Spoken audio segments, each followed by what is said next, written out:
Another breaking Telugu రాష్ట్రాల్లో వానుడు బగబగలాడిపోతున్నాడు. అటు ఆంధ్రప్రదేశ్ ఇటు తెలంగాణ రెండు రాష్ట్రాల్లోనూ ఎండ తీవ్రత ఉక్కిరిబిక్కిరి చేస్తుంది.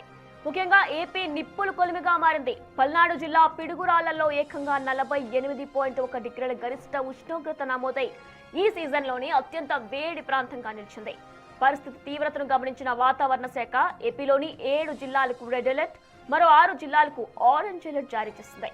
ఇక మరో 5 రోజుల పాటు తీవ్ర వడగాల్పుల ముప్పు ఉండనుందని, తీర ప్రాంత జిల్లాల్లో వడగాల్పులు ప్రాణాంతకంగా మారున్నాయి.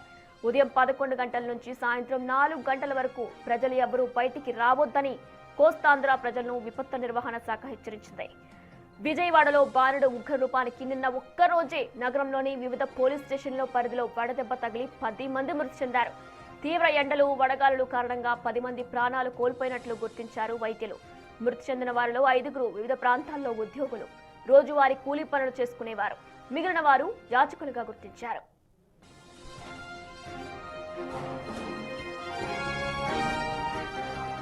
ఇక మరోవైపు తెలంగాణలో విచిత్రమైన వాతావరణం కనిపిస్తుంది. ఒకవైపు ఎండలు దంచి కొడుతూ ఉంటే మరోవైపు అకాల వర్షాలు కురుస్తున్నాయి. కరీంనగర్, పెద్దపల్లి, ఖమ్మం, ఆదిలాబాద్ వంటి దాదాపు 20 జిల్లాల్లో ఉష్ణోగ్రతలు 45 డిగ్రీలు దాటిపోవడంతో అక్కడ తీవ్ర వడగాల్పుల హెచ్చరికలు జారీ అయ్యాయి. అదే సమయంలో వికారాబాద్, సంగారెడ్డి, మహబూబ్ నగర్ వంటి పశ్చిమ, దక్షిణ జిల్లాల్లో అక్కడక్కడ ఉరుములు, మెరుపులు, ఈదురుగాలులతో కూడిన వర్షాలు పడుతున్నాయి. ఎండ, ఉక్కపోతకు తోడు ఈ వర్షాల వల్ల వాతావరణంలో తీవ్ర మార్పులు వస్తున్నాయి.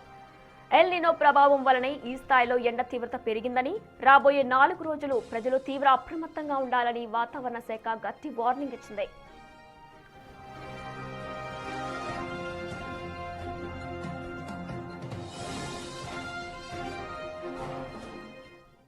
ఇక సన్ స్ట్రోక్ కి సంబంధించి పూర్తి అప్డేట్స్ అందించడానికి మా ప్రతినిధి చార్మి జాయిన్ అవుతున్నారు లైవ్ లో. చార్మి, ప్రస్తుతం ఎండకి సంబంధించి అధికారులు ప్రజలకి ఎటువంటి జాగ్రత్తలు తీసుకోవాలని చెప్తున్నారు, అండ్ దీనికి సంబంధించిన పూర్తి అప్డేట్స్ ఏంటి చార్మి?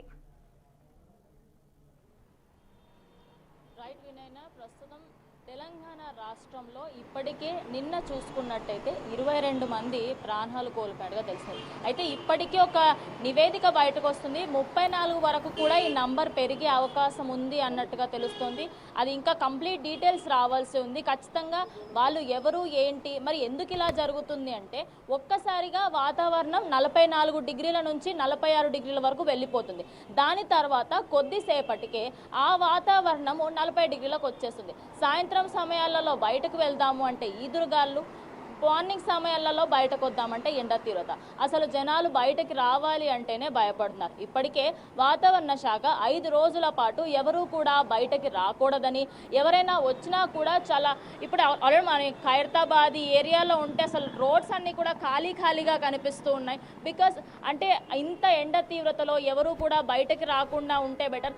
కానీ రోజువారీ కూలీలు అక్కడ చూసుకోవచ్చు, ఆయన తన డే టు డే లైఫ్ సాగించడం కోసం ఆయన అయితే తన పని చేసుకుంటూ ఉంటున్నారు. అంటే ఎవరైతే రోజువారి కూలీలు ఉంటారో, అదేవిధంగా పండ్లు అమ్ముకునే వాళ్ళు, వెజిటేబుల్స్, వాళ్ళందరినీ కూడా అప్రమత్తంగా ఉండాలని, జాగ్రత్తగా ఉండాలని కూడా చెప్తున్నారు. ఇక హైదరాబాద్లో చూసుకుంటే 41 డిగ్రీలు అయితే కొనసాగుతుంది. కానీ ఆదిలాబాద్లో 45.3 డిగ్రీలు, నిజామాబాద్లో 46.2 డిగ్రీలు, అదేవిధంగా ఖమ్మంలో 45.4 డిగ్రీలు, ఇక హన్మకొండ, భద్రాచలం, నల్గొండ, రామగుండం ఏరియాస్లలో 44 డిగ్రీల కంటే ఎక్కువగా కూడా ఉష్ణోగ్రతలు అయితే కొనసాగుతున్నాయి.